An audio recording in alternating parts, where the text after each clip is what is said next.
Hello, everyone, and welcome to our Deconstructor of Fun interview series. I'm your host, Jen Donahoe. Today, we're diving into one of the biggest challenges facing game developers and marketers right now. How do you actually get your game in front of the right players, build a community before launch, and sustain that momentum after you ship?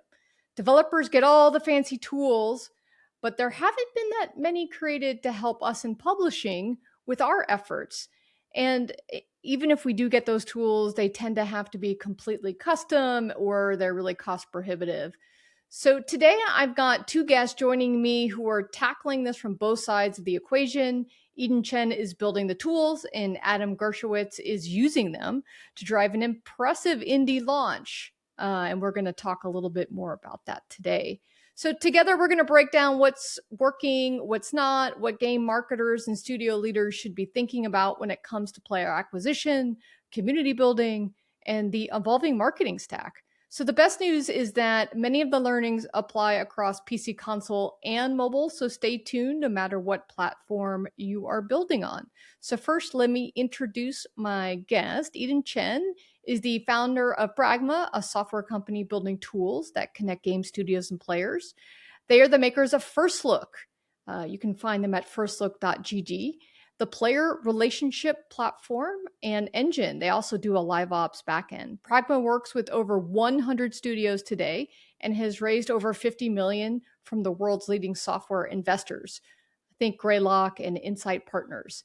Eden is also one of the most active advisors and investors of game studios and game tech, having made close to 100 investments. I need to ask him to invest in me. Just kidding. So second guest is Adam Gershowitz. Adam is the COO at Brain Jar Games, a studio of AAA veterans whose debut game demo, Dead as Disco, has been one of the breakout hits of the past year. The demo has had over 1 million unique players and has generated over 750,000 wish lists on Steam and 5,000 Steam reviews at 98% overwhelmingly positive. That is almost an impossible thing to do. Congrats to you guys. Before Brainjar, Adam was a studio head at Netflix Games and the production director for the Overwatch franchise at Blizzard Entertainment. We're going to jump right in. Eden, you are first up with FirstLook. Did you like that little pun there? All right. So you started off as a playtesting platform, but it's really evolved recently into what we are calling, or you are calling, a player relationship platform. In the marketing world, we sometimes think of this as like a player CRM, but I know that can scare off some regular people. So a player relationship platform. Can you walk us through the 3 phases that you outline of how you help game teams and marketers approach this? So we think of the 3 phases, and maybe even a distinct phase of being a 4th phase is the launch phase, because that's just very particular. But there's basically like pre-launch. We actually have a production phase typically that we think about, just when people have validated things, they start actually, moving towards launch. And then there's launch, and then there's post-launch. But the history of the games industry in the let's call it the sort of pre-launch playtesting kind of scenarios is that mobile studios would typically do kind of a lot of CAC LTV work. They'd launch in one particular region, and they actually didn't really want much impact on the stats, on the metrics. So they would launch it, and they would just see how the game did without really a lot of community building work. And then the PC console world was actually quite opposite, because of the history of struggling with being able to get real attribution because of the stores. A lot of them, their marketing strategy would be all centered around a really, really big launch. And they felt like anything that leaked that came out before that would sort of ruin that moment. And so what they would do is a lot of closed testing, where they would, put players into a dark room. They'd take their phones away. They'd, cut the internet, and then people would play test, and they'd kind of observe them. And that would be play testing for like a more traditional studio. And what we're saying is that as we move into a more player-centric kind of development flow, it's critical for studios to use playtesting as a moment to build community and to build that golden cohort, and then also to figure out what product market fit really is for the game. So that's what in the sort of playtesting phase, that's really what we're focused on, which is like, how do we help studios develop this viral flywheel for organic growth, and then how do we help them to get product market fit? And it turns out that like post launch, you actually have a very similar set of things that you're trying to do, which is for a live ops game post launch, you're still trying to constantly find product market fit and then constantly build this kind of core fan base, and expand from there. So the actual activities are not that different in principle. There are like some things that are a little bit different. Those are kind of the two main things that we're really focused on. Makes sense. Do you have any good examples you want to give me of a playtesting gone right or gone wrong? Yeah, I mean, in the news recently, obviously everyone's talking about High Guard, which is I was a really really hardcore Apex Legends player, 1,000+ hours in the game, and the strategy in 2019 was a great one in the sense that they launched with a lot of influencers, paid influencers, and the game exploded out of nowhere, and it retained extremely well. The history of that is that Apex, that dev team worked on Titanfall 2 and Titanfall. So there's actually like a lot of nuances to that strategy, in the sense that, like, first, there was a strong fan base behind Apex because people knew them as like the actual developers of Titanfall, like direct lineage in the same studio, made by Respawn. And the second was the game's bones were like the same. They had the movement, which was really really famous with Respawn, was the same, similar movement between Titanfall 2 and Apex. So I think there was a lot more that was like validated pre-launch in that case, so that they were able to retain. And it was sort of one of those, if something works in 2019, it doesn't necessarily mean it'll work today. I will say that like High Guard, in many ways, from a marketing perspective, you're like, this thing like actually did really well. Obviously, they paid for a lot of that noise, but they had a huge amount of CCU hit the game. The problem with the launch was that the players didn't retain, right? Much of them within the first week churned off. And again, like, my push to studios is, if you're not building that golden cohort, you're not building that sort of really passionate fan base that's going to support your game when you go launch, then you have nothing that prevents that game from just getting review bombed and in real big trouble.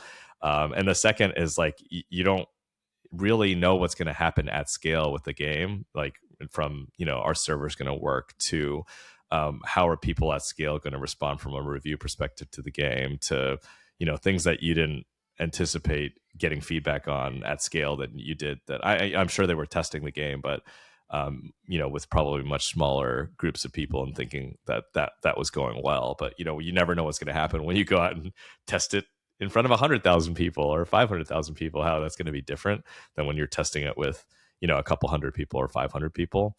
So that's just one example, and there's so many others where people are really hesitant. A lot of the big studios that we talk to, they are hesitant to do, let's say, like open play testing. One of the really big studios we work with, one of the biggest shooters last year, they were one of the first people to do open play testing for a huge studio, and it was really really fun to try that with them and onboard millions of players and do that exercise with them. But that was something that I think was very difficult to approve internally, and doesn't always happen at a lot of the other studios. Yeah, no, I mean, almost never. But that is the way of the Force. Like, this is the way, to quote the great Mandalorian. You got to play test with your audience. And in fact, Adam, I wanted to ask you a little bit. First is, I take it that FirstLook is the platform that you used and was helpful to you, or else you probably wouldn't be here on this call. But Dead is Disco went from under 50K wishlist to over 400,000 in less than a month. Walk us through the marketing journey from your early playtesting through the explosion that you had during Steam Next Fest. What Dead is Disco is a music meets martial arts game where every punch, kick, hit, and action seamlessly integrates to the beat. It's not just a rhythm game. It's all about that musical experience. We want players to have that lizard brain response to watching an action movie, Baby Driver, John Wick, etc. And we want them to be able to jump in and pick their favorite songs and tie it to that action experience where like literally every hit, right? It's not rhythm, it's not beat, it's on the drum solo and it's on the vocals, and you can build this wonderful experience that just draws you right in. Awesome. So it reminds me of, what was it? Hi-Fi? What was the game from Tango Studios? Yeah, Hi-Fi Rush. We were super inspired by Hi-Fi, but at the same time, we loved Arkham. And so this is the type of game that Will would use the example of, if you remember original Rock Band or Guitar Hero, they managed to get this wonderful experience where you can come home from work, crack a beer, and just feel awesome playing your game and jam out. And really, that's what we want for Dead as Disco, right? We want you to have your favorite music, to be able to sit down and just kind of lose yourself in the flow and have a ton of fun. And that was kind of that blend of Arkham or Sifu meets Hi-Fi Rush. Makes it a lot more accessible, a lot easier to pick up, a lot easier to jam out to. And it's been working really well for us. Awesome. PC only? PC console? Right now, PC only, but more information to come in the future. We're still small studio. Got to get one platform shipped first, right? Love it. Our strategy wasn't one of marketing at the time. It was more of 2025 was a really rough place to be a game developer, right?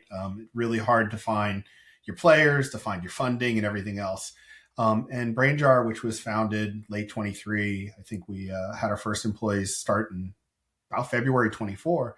We were going into our first year, our first GDC. We had a great demo. It was fun to play. We even used FirstLook early on to do some cohort testing. That's how we got engaged with them, right? Bring in a couple hundred players, friends and family, just to play, to see if the core fun was there, right? The core enjoyment, the loop worked. And the answer was it was, but at the same time, that wasn't enough data for us to be confident in launching, and nor was it enough data to get publishers or VCs to be interested in digging into it, right? Like, fun game, had a blast playing it, want to play more. You've gotten great responses, but we're not sure, right? And so quickly we had to pivot our strategy to say, well, you know what? The best thing to do here as a small indie studio, is get games into players' hands, right? So the quicker we can do that, the better we can do it. And our goal was to understand if our core joy was there, right? We want to be the dance video equivalent, right? For TikTok, for video games, right? And what we did is we invited a small cohort of players. At that point, we had kind of a standard playbook, right? We did everything that, we've done in the past. We put out a trailer. We did a stream with Co-Carnage. Those did okay, right? We got about 20, 25,000 wish lists, and maybe about 10,000 people signed up for our newsletter. And then we're like, okay, we'll use our newsletter to sign up for our play tests, and we'll invite a small cohort and kind of grow it from there and hope it goes, right? And so the first cohort we had, I think, was 300 or 400 players, and it went really, really well, right? We got great response from our players. We got them in and onboarded really easy with FirstLook, got them connected to Discord. We're able to get their feedback very directly. Ran them through surveys. At this time, Eden and crew didn't have the survey tool, but we used, Google surveys and got the information. And really what it showed us is with just a couple of simple questions, people were enjoying the game. And so we just kept doubling down, right? We said, okay, we need to go more players. So what am I going to do? I'll just spend my entire mailing list, all 10,000 people. But we're not going to have enough people after that. What do we do? And that was where FirstLook came in. And we said, maybe people will be more interested in signing up for a beta than a mailing list. So we were able to quickly integrate that into our game, right? So you can sign up pretty much directly. You can send it to friends directly, straight out of the game in the game demo. And over a week, and then we also made the terrifying thing to pull the NDA from our next playtest. Will, our CEO, and I were having arguments about it. I'm like, well, we should go to 1,000 people or 2,000 people and then see how it goes and go from there. He's like, man, there's only 4 weeks till Next Fest. We got to do this. Just pull the NDA. Yeah. And so we had a real hard time there. And so we pulled that NDA, and the first weekend, that the NDA was pulled, we had I think I invited all 10,000 people. We had like 4,000 or 5,000, hop in and we're playing.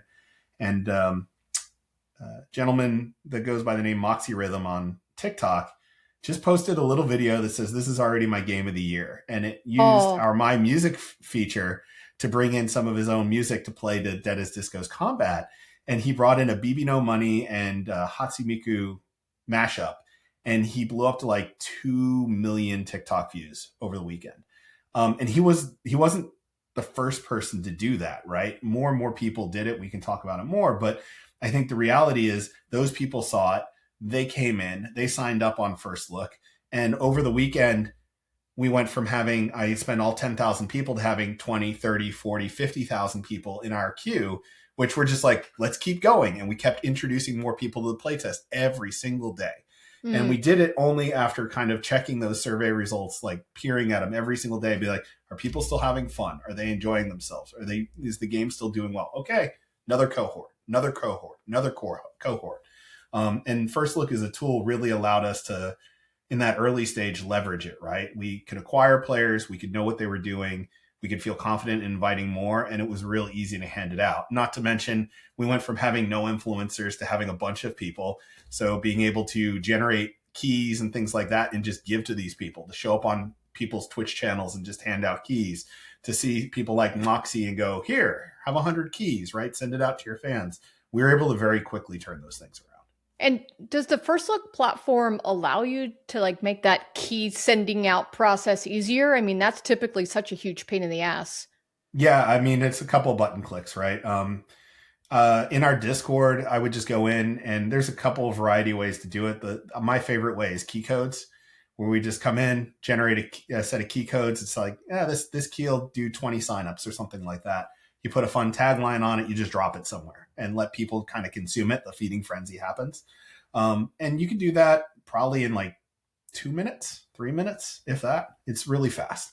The only challenge there is you need to make sure you have enough keys. And so like our biggest scramble was, we thought when we requested 5,000 keys from Steam, that was going to be more than enough to do testing for a while.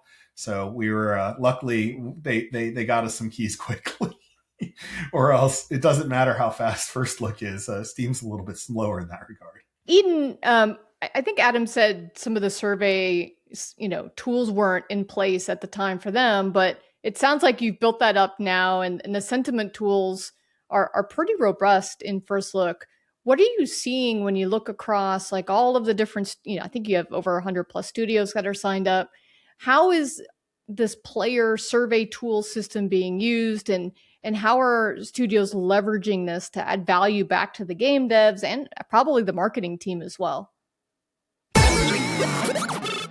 Stay ahead of the competition with Sensor Tower, the trusted source for mobile marketing intelligence. Whether you're tracking trends, benchmarking performance, or scouting the next big hit, Sensor Tower delivers the data that drives strategy. Dominate the charts with Sensor Tower. And I think even on the targeted, on the sentiment side, you're able to even tie it to a player, right? Like I think you could even get to that level of detail. Yeah, that's exactly right. So we have the concept of an unlinked account, which is just like any person that we don't know who they are. And then we have a notion of a linked account. If we can see who the player is because the player's connected their accounts, usually when games have like logins and things like that, we're able to get their email, maybe tie their Steam account to their actual player account. Then we can tie like very specific things like playtime to their survey, to their what they're saying outside the game, to obviously what they're doing inside the game too as well, what their playtime is, what maps and characters they've played, etc. So there's just a lot of data that we can ingest and then tie that on a per player basis, because we have an in-game SDK. We have all these sentiment analysis that's happening throughout all the different forums, and then that's all tied to a universal ID. And the SDK is applicable for mobile, PC. What about console? Does that work or not work? Yeah, we just have like a Unity and an Unreal SDK. So those all work completely cross-platform across everything. So like Steam reports playtime, so you can just look at that publicly for the most part. But consoles don't provide the playtime. There's no like PlayStation playtime API. So the only way you can get like a console playtime is via an SDK, which we have. So Oh, cool. yeah. Adam, I wanted to go back and ask you a little bit about some of the play tests that you did and some of the surveys that you were able to do, because your NPS score, Net Promoter Score, was really high, like over, almost 94.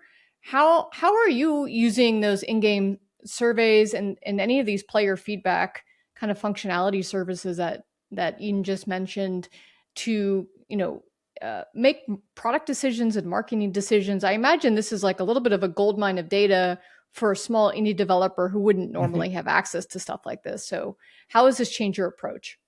Yeah, I mean, polling player opinion is always important. We didn't have the option of having the FirstLook stuff when we went out, right? So we used Google Forms for that. One of the nice things is Eden and the crew are constantly asking us how things are going and what we need. And so a lot of the new features that we're not even able to use yet, because we haven't put up new builds of the demo, for example, in quite some time, those are directly off of our feedback. So for us, it's really important. The thing I tell a developer is the inclination is to make a giant survey. You want to know how every widget performs and everything does. And really, we made all our decisions off of 5 questions. Did you have fun playing the game? What was your favorite thing? What was your least favorite thing? Would you, recommend the game to somebody else? The Net Promoter Score. Would you buy the game? And an important 6th question, which was, hey, will you answer more questions for us, right? And generally speaking, at the beginning of every single survey we do, whether it's the demo, the beta, whatever, those are the same 5 questions we ask, because we just watch how the trends of our players come and go. And even to this day, those 5 questions are active in our demo, and we've got like an 86 or an 87 MPS, which is really great when you have over 50 or 60,000 respondents, right, over 9 months. And I think one of the great things about the surveys is it just gives you a direction to look, right?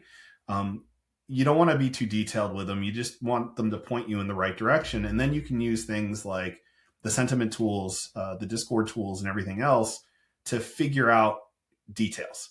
One of the things that we got, I think you started doing Discord, was it September or October of last year is when that first rolled out?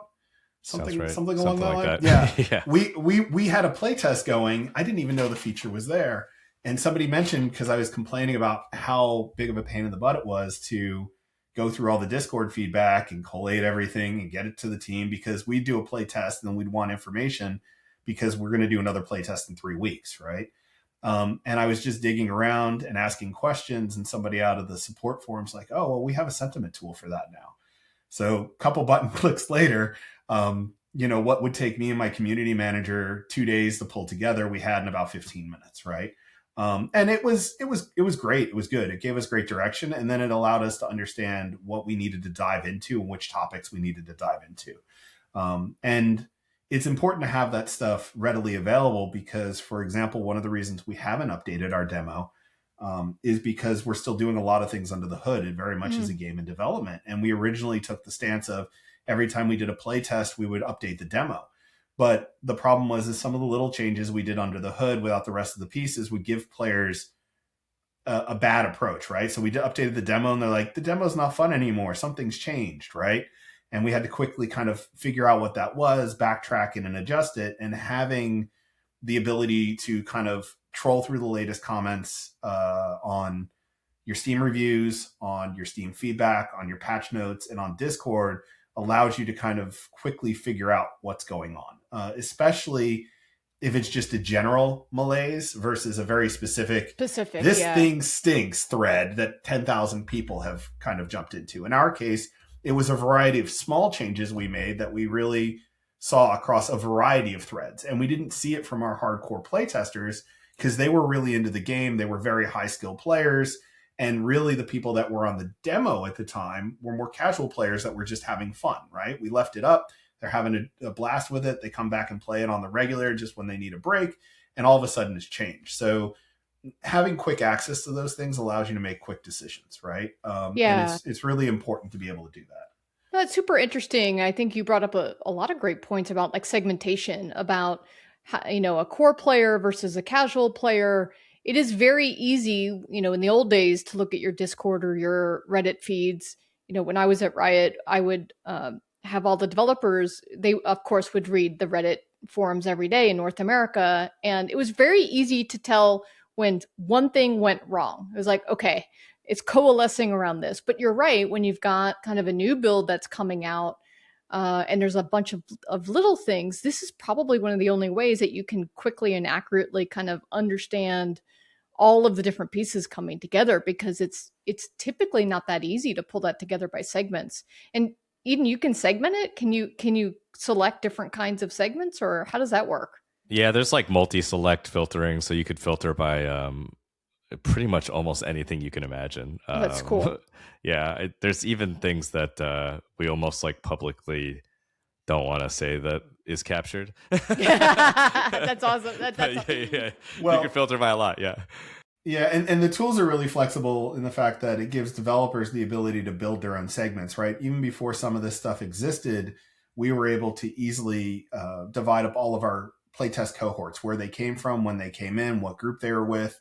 And so as the additional segmentation tools and data tools came on, it just made that easier, right? And so you can pretty much split it up every which way you want. In fact, we've got data piping into FirstLook, not just from our playtest, but our demo as well, right?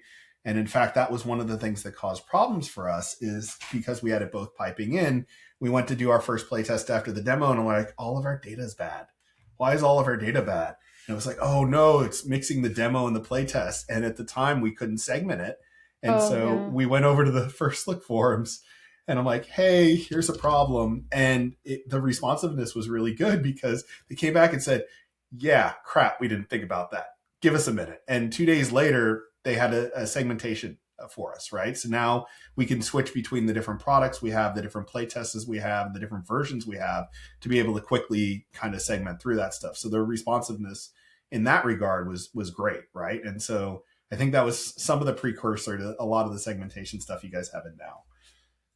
Web stores. You've seen what good looks like, but have you seen great? AppCharge is the direct-to-consumer platform backed by the likes of Supercell and built by monetization pros from Moonactive, Playtika, Huge Games, and others. People who know the difference. AppCharge powers over $500 million in transaction a year for top studios, optimizing every detail. Deeply personalized web store offers custom-made design, industry-leading monetization features, in-game payments, SDK, and more. 70% of top grossing games already have a web store, but the ones scaling fastest, they're doing it with AppCharge. Learn more at appcharge.com. Yeah, there's a few different things here. A lot of what we're trying to do is make the process easy for studios. So one kind of very normal, difficult thing that studios have to do is get surveys inside of a game. What happens a lot with a lot of studios is that UI engineers are in high demand, and there's not a lot of them out there. And usually they don't want to write survey UI. Another thing that happens at a lot of game studios is that the marketers and the development teams are not always working hand in hand with each other. That happens? I didn't know that. So, when the marketers or community folks want, surveys, and the UI engineers too busy to get them in, what most people, end up using is, to Adam's point, Google Forms, Google Surveys. They're fast, they're easy to get going. What we found with our surveys is that because we do in-game surveys, which have a greater than 50% response rate, versus like a web survey that's after. Or we actually provide native Discord surveys, which actually do a little bit better than web surveys. But the main thing is just like, how do we give those tools to studios to get the highest response rates? Another thing that we have is we have a reward system that's integrated with our survey functionality. So we can reward players for taking those surveys, which again also facilitates a higher response rate. Now, Adam may also argue that that may be actually good data to know whether someone does respond to a survey, because I know that it actually is. If someone is responding to a survey, that actually means they care, and you may not want to necessarily incentivize them. That may skew the data a little bit. But a lot of this is just the tools to make it easy for developers to get that information. So surveys is one just general thing that's used. That's obviously an active way to get feedback from players. The passive way to get feedback is just like reading what's being said on the internet. The problem with that is that there's just so much out there. You have, Reddit, you have Discord, you have, review review places like Steam, which have obviously the actual reviews, and they have discussions inside of those forums as well. Even just taking one space like Discord and trying to filter all the conversations to something that's actually valuable to your dev team is extremely challenging. So the benefit of sentiment is the ability to ingest all that data across a lot of different sources and then turn that into actual feedback that's digestible by the dev teams. We have is like these weekly snapshots too as well, which give people like all the community activity for any given week. And then we provide lots of like stats to show you how sentiment's changing over time. You can add tags like characters or maps or anything specifically and track how those change over time. For a specific like live ops game, what you'd care about is like if you're rebalancing a character, you want to see how that character sentiment is moving over time. As an example, if you're making map changes or balance changes, you want to see how that's impacting your overall sentiment, as an example. But it's just very difficult to what in the past would be one maybe community manager trying to read like hundreds, thousands, tens of thousands of messages and trying to sort of summarize that to the dev team, which is just be like end up being extremely biased in maybe a small number of pieces of feedback. Sentiment can do mass ingestion. You could also just see like who said something and how much play time does that specific person have. Because you might have someone that's played for 10 minutes that left, I'm sure Highguard actually dealt with this a lot where, people probably that didn't even play the game were saying, huge amounts of feedback just because they wanted to be toxic, and say things. It's just a weird cultural thing, that people wanted to jump on. But, that's not helpful feedback. So, yeah. So those are the two ones. Like you have mass ingestion and then you have targeted feedback. But the ideas are just like, how do we make that easier for studios to read that?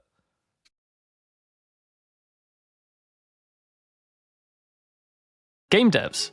Here at Heroic Labs, we know that great gameplay is what players love, but integrating metagame features like challenges, progression, and rewards is crucial for retention and monetization. But coding them is a tedious and time-consuming process. That's why top studios have turned to Hero from Heroic Labs. Hero provides a complete suite of battle-tested metagame features that are quick to implement, letting you spend more time on the core gameplay experience. Ready to ship fully featured, engaging games? Check out Hero today at heroiclabs.com. Yeah, Adam's crew is an early adopter. No, it sounds like it. And we caused problems is what we did. Yeah, that's great. No. We love that. No, I just geek out on this stuff because as a partner to the product teams, I typically I'm a product marketer sitting next to the PM and, having access to this data and being able to answer those questions of, which segment is saying what, and then what do we do about it? Sometimes the hardest part back in the day was just having that data, because what do we do about it wasn't easy if you didn't know what you needed to do, what was the data telling you. So that was really interesting. I want to transition in a sense, from that kind of early phase, that playtesting, that survey, that consumer insights, to a little bit more about organic growth. This is as buzzwordy as you can get in this day and age where, especially on the PC console side, paid marketing is the devil for many people. So everyone's like, ooh, organic. So I think what I really enjoyed is the platform has a lot of organic and re-engagement, kind of loops and tools built in. So Eden, tell me a little bit more about how you thought about this, because this is a big chunk of what the platform kind of offers as a tool set for folks, right? Yeah. I think like the history of our company is that we were a back-end infrastructure company for the first 5 years of our existence, and a lot of the studios that we work with shut down. You can imagine almost every X-Riot studio Sorry, guys. used us, right? I was in one of those. So. Yeah. Okay, yeah, Adam was Yeah, I've been there, done that. Yeah, there's a lot of them out there. We powered almost every one of them, and one of the huge frustrations as a tool provider is that you just see these studios shutting down, and as a back-end infrastructure provider, there's nothing you can do. You're just in the background helping, connect the servers, connect the players to each other, but you can't do anything about, PMF. You can't do anything about growth, and all these studios are struggling with distribution, and there's literally nothing we can do about it. So, big part of the passion for really going into FirstLook was, how do we solve this distribution problem for studios? How do we help them with organic growth in a lot of ways?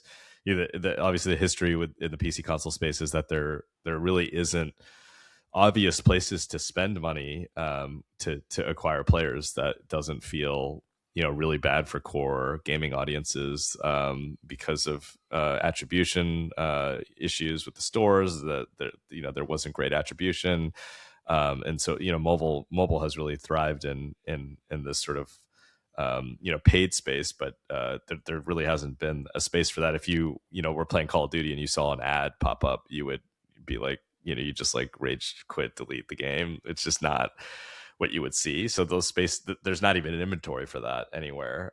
So the first place you look to is like, how do you create some of these more organic loops? And somebody at a friend of mine at 2K told me a quote, and actually it inspired a lot of what we did, which is that there's really only two ways to organically grow a game. The first is you get people to share it with their friends. Pretty basic. No. Yeah. I mean, pretty basic. And the second is that you get people to stream the game.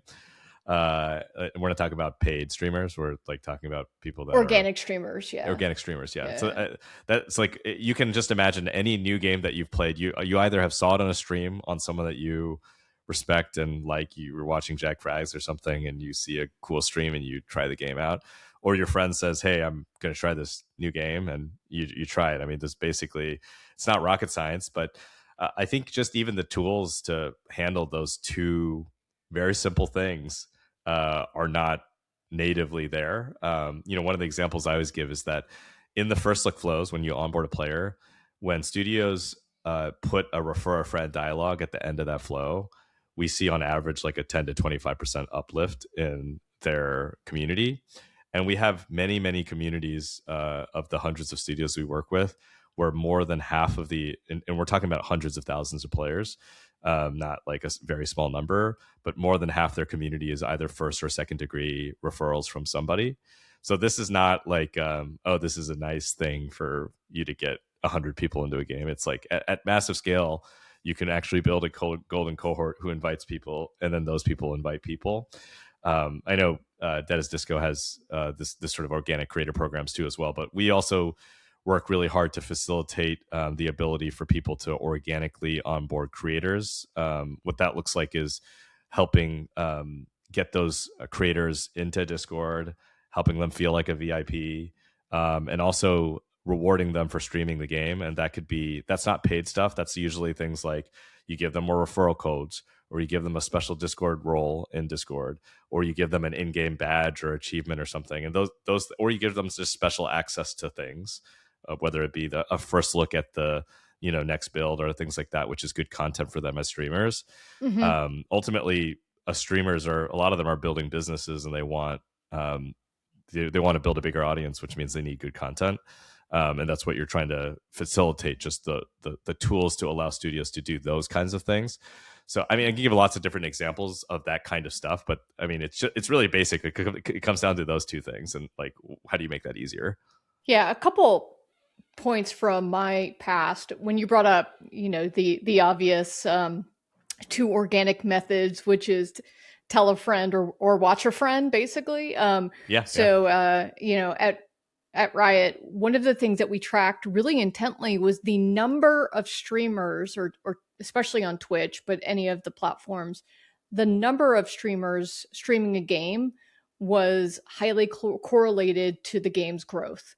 And so it wasn't necessarily the amount of time, it was like how many different people. So that was like always a really interesting stat that we kept an eye on when evaluating like the competitive set or how we were doing. And then the other thing, people don't realize this. I actually got to lead a team when I was at Riot. I was leading the growth team. And so I actually had a team of like product engineers, UI folks. And one of the things that was just so difficult was, we called it RAF, refer a friend. Any RAF feature was always deprioritized in anything that I could build because it was so difficult to prove the value. And so thank you for now coming in and saying, you know, because you're offering this in a sense as a tool set for folks, I don't have to go and get my team to build it. You're offering this, right? So you're also coming in and saying, what was the stat you said? The uptick for like a refer a friend feature? It's at least 10 to 25%. I mean, it ranges based off of the and this is the implementation is varies based off of the studio. So some people will say like, if you invite 3 friends, all of you get into a playtest. Some people will just have a refer a friend option there. There's no reward. It's literally just like, here's 2 codes that you can use to invite your friends. I think about that. Like for me, I'm interested in trying out Marathon, which is coming out in a week or so on the open side. But I didn't play the closed beta, the last one, because I had a code, but I didn't have codes for my friends. So I'm like, I'm not gonna just play by myself. you know, it's like, if I'm gonna play, I always play with the same 3 people. So I'm either gonna play with them or I'm not gonna play. Like that's just, so it's basically like that. It's kind of a no brainer, but studios don't make it easy to bring your friends into a game.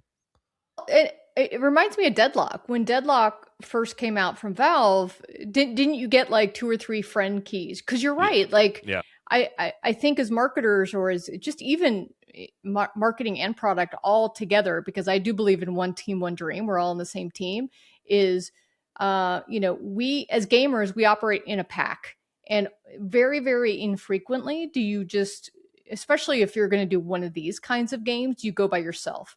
And so when you think about a RAF program, or you think about these kinds of programs, you have to think about, how do you not only incentivize the individual, but how do you incentivize the individual and their group and their pack, their wolf pack, to be able to do things. And so it sounds like some of the features that you're building and the way that you're thinking about this organic, these flywheels and these re-engagement wheels are through that lens. Yeah, it's like we have all these rewards and questing tools.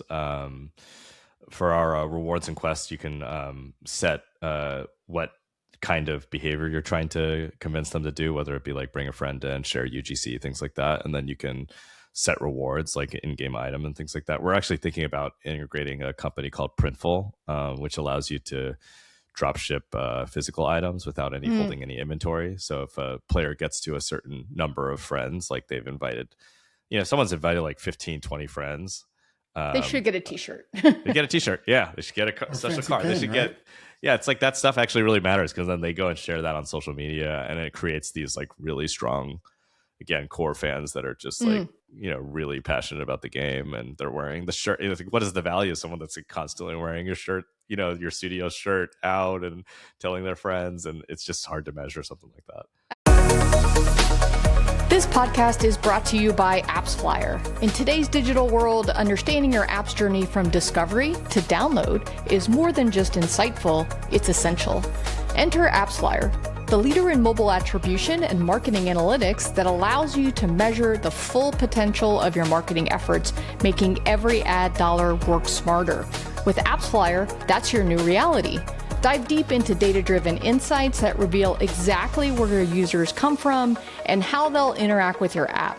AppsFlyer, where your app's potential meets performance.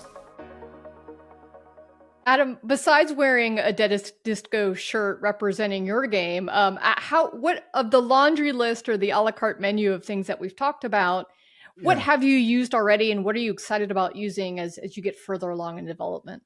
So interestingly enough, we have a different approach in some ways, right? A lot of what we were just discussing was streaming, right? And Dead as Disco as a predominantly single player game, although we do have co-op coming soon, TM, and a music-based game is actually terrible for Twitch. Yeah, right? so because hard. Twitch is terrible to artists, and they just do a really bad job of attributing artists and giving them some level of success, right? So that hurts your content creators, and it hurts the artists whose music is being used, right? So for us, TikTok is a better option, right? Because people can pick and use songs, and the music is attributed to the appropriate artist. And what's really important for us is building community around that. So it's not about getting one big streamer to do it, or even you to do it and your friends to see it, but it's rather to just get everybody to interact in this kind of joyful, fun game. And we designed the company and the game specifically around that. We had a company logo that is, we build games you feel compelled to share, right? And we really wanted people to be able to interact. So for us, it was about, you play the game, you have a ton of fun, you export a clip, you put it up there. Somebody's like, this is a wonderful game, but I don't like rap. And you're like, well, that's fine. Or somebody says, I really want to see that with BB No Money or Led Zeppelin. And somebody else just immediately chains off that, go, here you go. Right. And so it's that instant gratification loop of trading things that is very much the short form media these days, right? Where Twitch is a little bit more personality or long based. Whereas if you're just casually looking on your phone, like, that's cool, I really wish it had this thing. Wait, it does. Oh, wait, it does. Oh, wait, it does. Right. And you get this kind of economy that goes on that allows you to blow up. And so in our case, like we're driven mostly off of short form. We had, I think we're at 200 plus million views on the Dead as Disco TikTok hashtag. And that's been the main thing that drives for us. We're excited for when we can kind of unveil or unleash our streamer safe soundtrack, but that's for when the game launches, but not for when the demo is. And so I'm all over the place here, but like one of the great things about what we're doing and how we're driving that viral strategy is always coming back to the community, always coming back to their demographics, always coming back to something that they can share with somebody else, right? And, this comes back to the Discord channels and trolling TikTok posts and mining player sentiment off of Steam is just to find where the conversation is and what is engaging them, and then being able to offer up those things, right? We weren't going to add any content, but people were like, I want to be able to do more of this. So we opened up mods. People were like, I wish they added more of this. So, over Halloween, we said, oh, here's a Halloween level just for fun, right? And really being able to track that, how people and players behave is important. And so from a creator community standpoint, we don't necessarily have a stable of like a few creators, right? We have a core group that is a rather large group that just builds this stuff, and we communicate, we work with them, we can give them keys through Discord, things like that. But then we have the broader group of people that are just friend groups, and that's where things like friend keys come in handy for us. Because if you hand out, I was afraid, I'll be honest, I was afraid to just be like, here, you sign up and you're in, you immediately get a friend in, because we were already having Steam key problems, and that's a first world problem.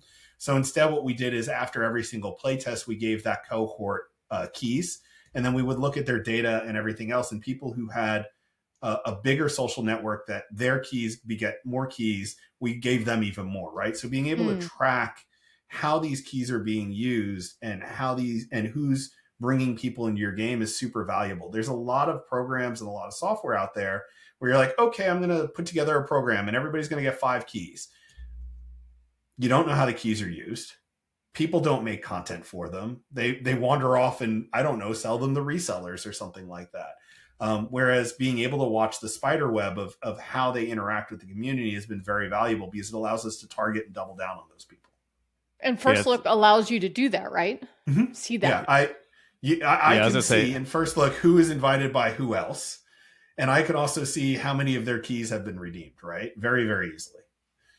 Yeah, and a lot of the creator functionality that we built was actually inspired by Adam's feedback that he gave our team on lots of the other creator tools that he's used in the past.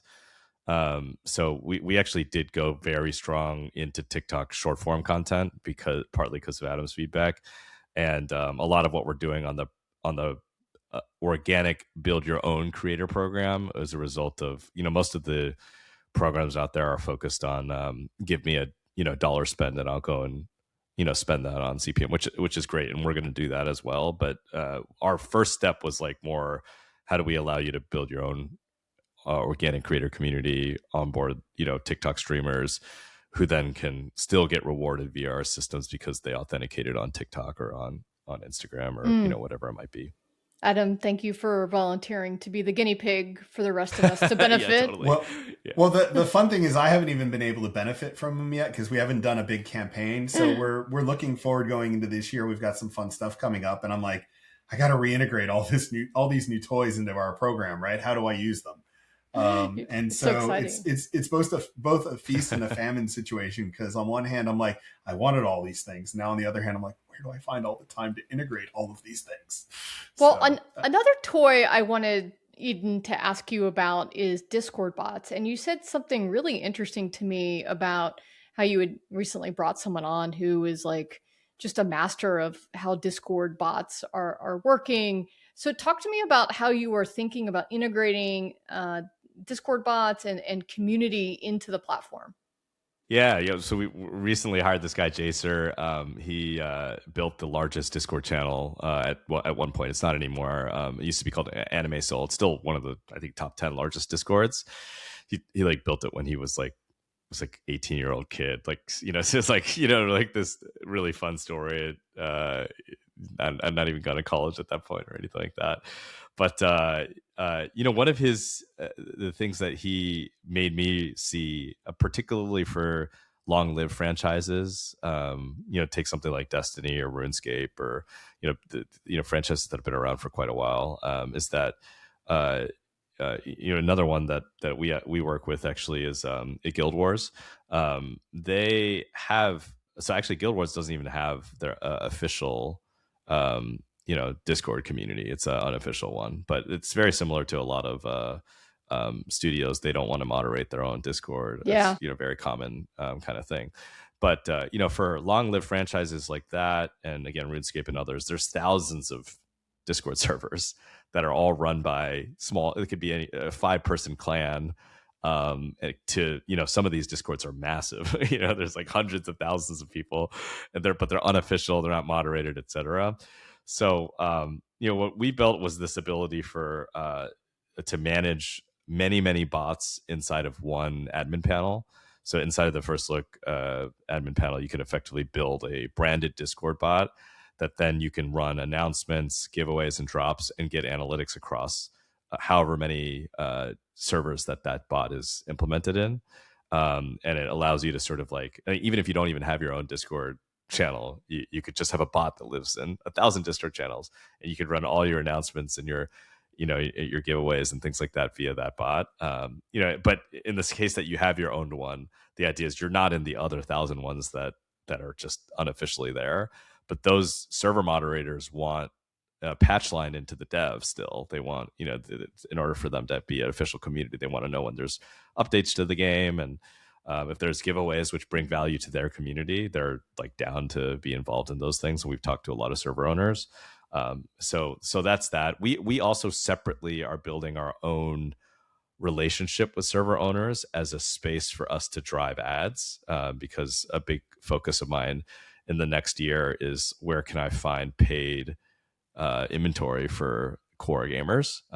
So we use the same technology to power our bot that then lives in a lot of different servers. We're focused on the biggest servers, like the top 1,000 Discord servers.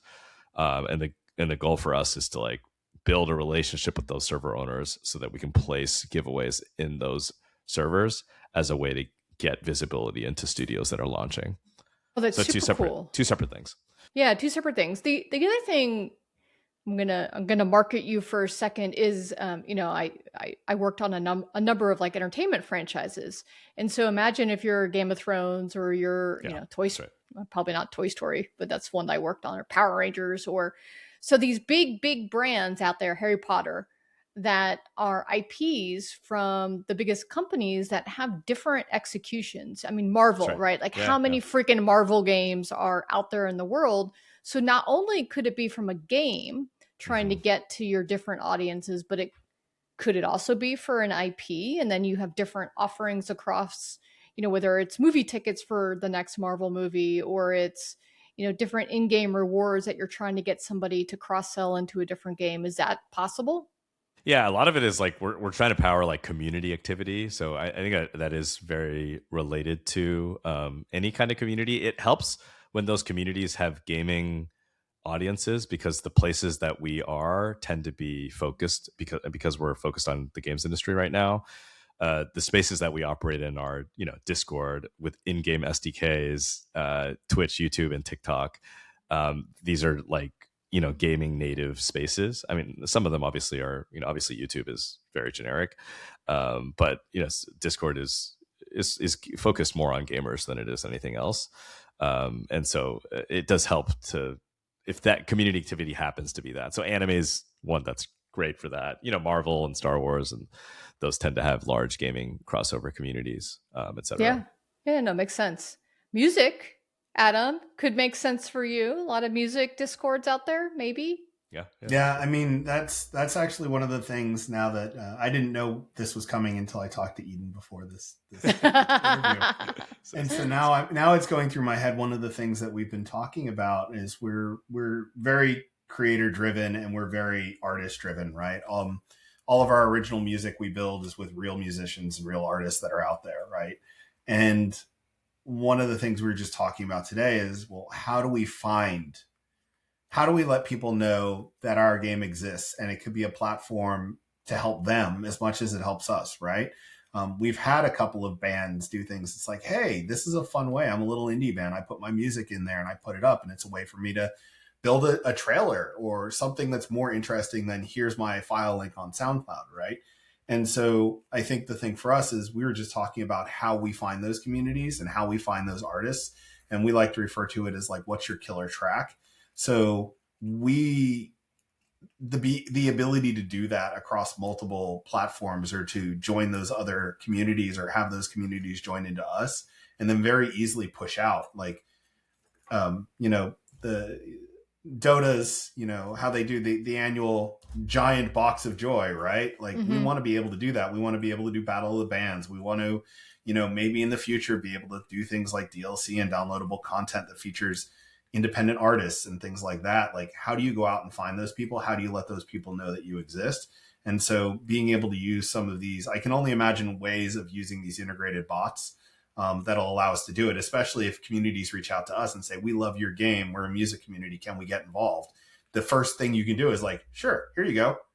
Think. You're instantly linked, right? Now you know what's going on and everything that's going on with us. And then we can also do it in reverse, right? So it can be a reciprocal relationship. In the game of growth, everyone is looking for that power up. Vibes is exactly that.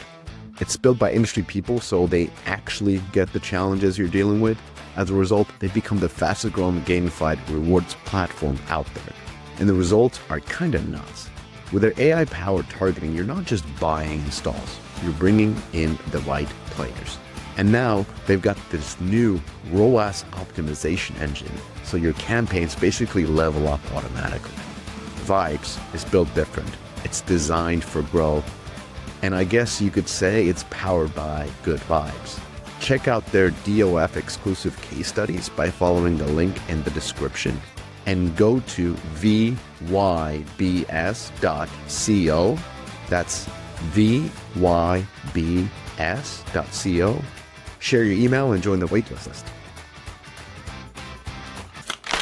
Well, I also love that the bot adds value, right? You can drop in-game rewards or other types of value. So not only is it news, but it's it's an in-game kind of swag for your crew. Swag for your crew. Yeah. Yeah, and maybe you could even do that exclusive and they get different things. And anyway, as a marketer, I'm like, ooh, that sounded super, super cool. Eden, just going back, you'd mentioned paid. I want to focus a little bit now, on paid. And I think we all know that in the world of mobile, it's obvious there's user acquisition, all this amazing attribution. Even in the post IDFA world, attribution is still so much better on mobile than on PC console. So, how are you thinking about growing paid options and opportunities for the different studio marketing partners that you have? Yeah. So paid is probably my biggest focus for 2026. Personally, it's just the space I'm thinking about the most. Part of it is that for us to grow as a software company, we need a scalable model, and one of the most scalable models is paid acquisition. At the end of the day, it's not relevant to every studio. Obviously, to the studios that have more budget, it makes sense. But yeah, to your question and your point, there's kind of two aspects of it. The first that I think about is like, where do you even find inventory for core gamers? That's not going to feel terrible. That's not just like, putting a billboard up. And then the second is sort of like, how do you get good attribution in the PC console space? So taking on the first one, we're starting in a few different places. The first is in the creator space. That's obviously well talked about. We feel like TikTok is probably, of the three major platforms, TikTok, YouTube, and Twitch, the least known. And what we're doing is building the largest database of meta tags across those influencers, so that you can easily filter through relevant tags to your game. This is a learning process for us still, because we're trying to tag as much as possible, and then we have to see how effective that is for a particular game. For example, there's tagging by genre is the most obvious one, but what you'd really want to tag by is also demographic, and things like Dead as Disco is a music game, so it's like almost like that would be a helpful tag to have, but it's not going to be relevant to a lot of other people. So that's the difficulty with some of that. Like, how do you get as many tags as possible, but that are like highly relevant to studios? The second place for us is Discord, as a central place that a lot of core gamers go to.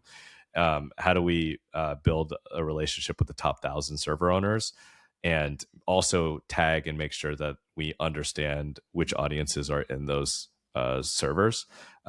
Today, if you do a native advertisement inside of Discord, those aren't delivered through servers; they're delivered directly to the player, and they have huge minimum spends.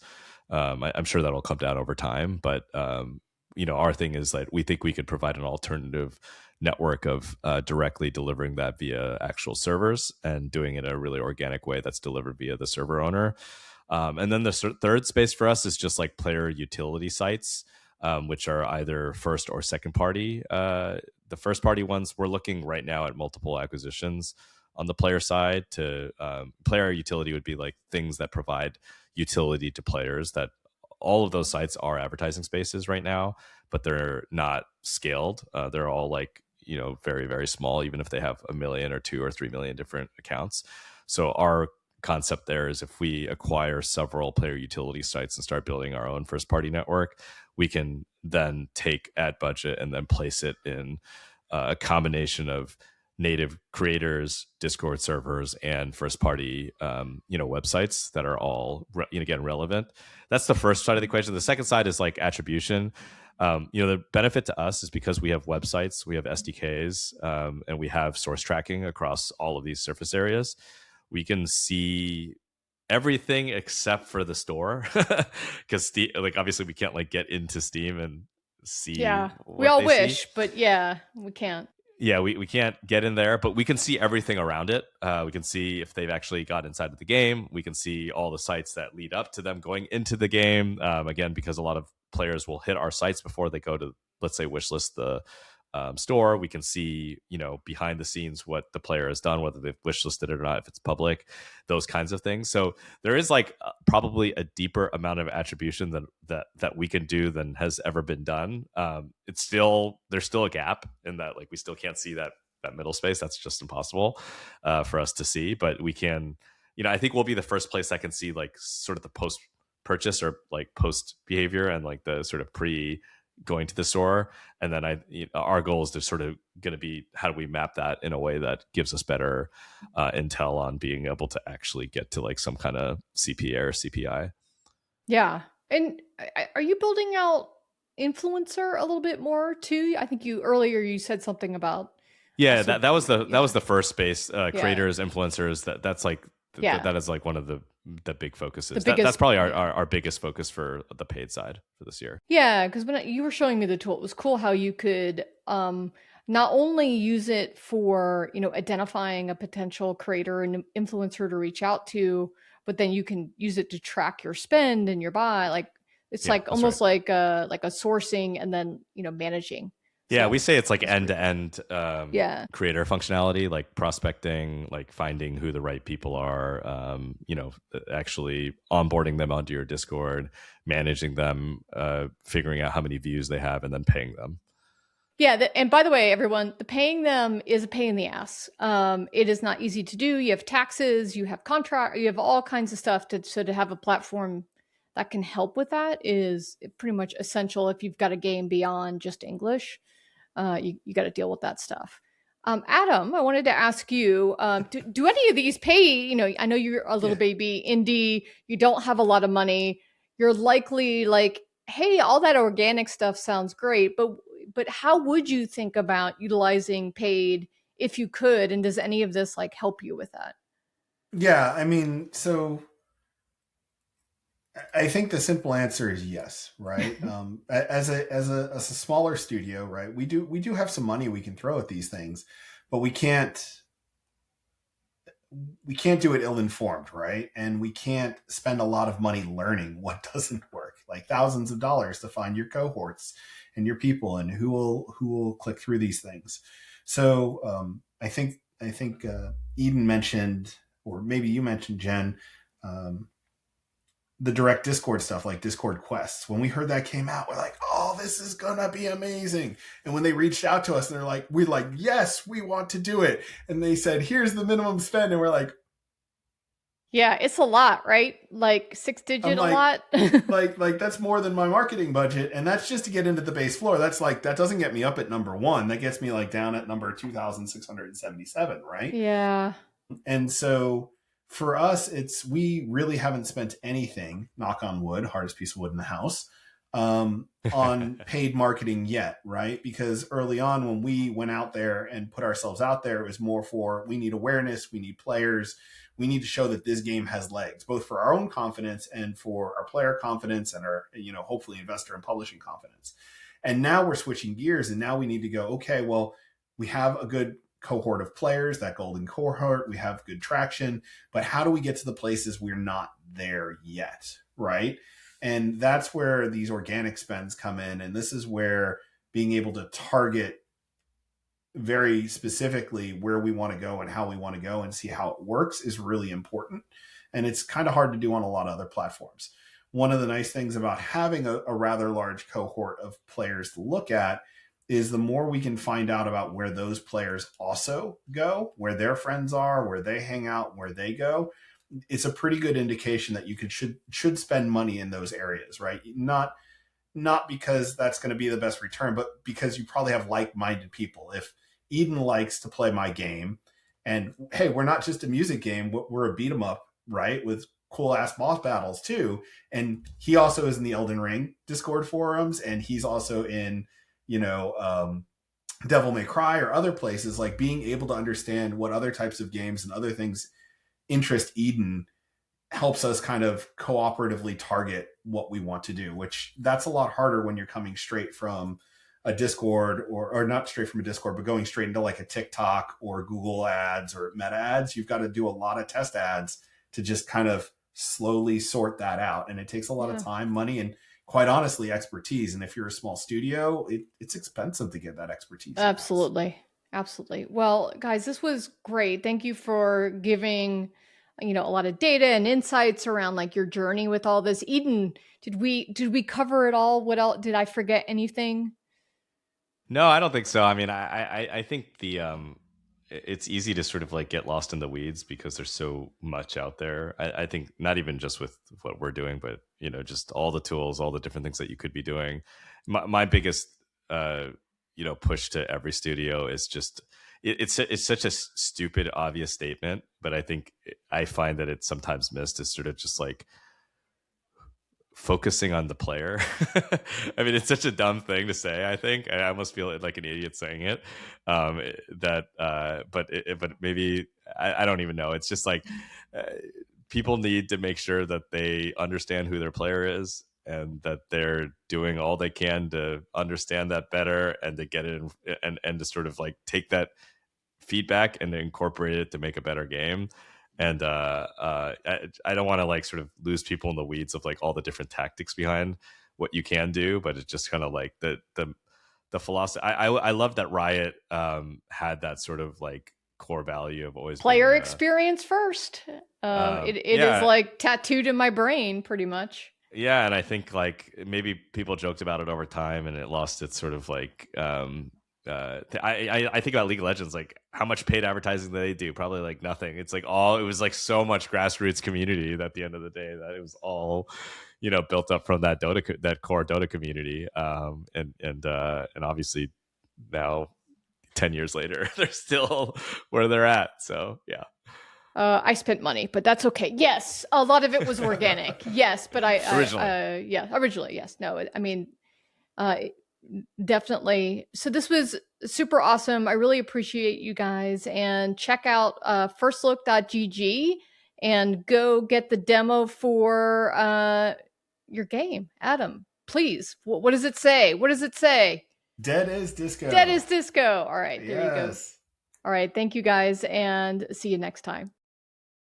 You did it. You made it to the end of the episode. As a fan of the show, it would help us out if you'd subscribe and leave us a review on the podcast service of your choice. Those stars and likes, while a small action on your part, mean a lot to us and help to grow the show.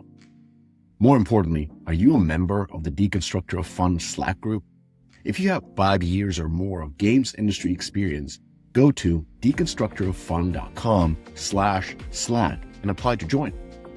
Join the games industry best professional community filled with peers always willing to lend a hand, or subscribe to our newsletter to get all the latest insights from the Deconstructor of Fun content creators.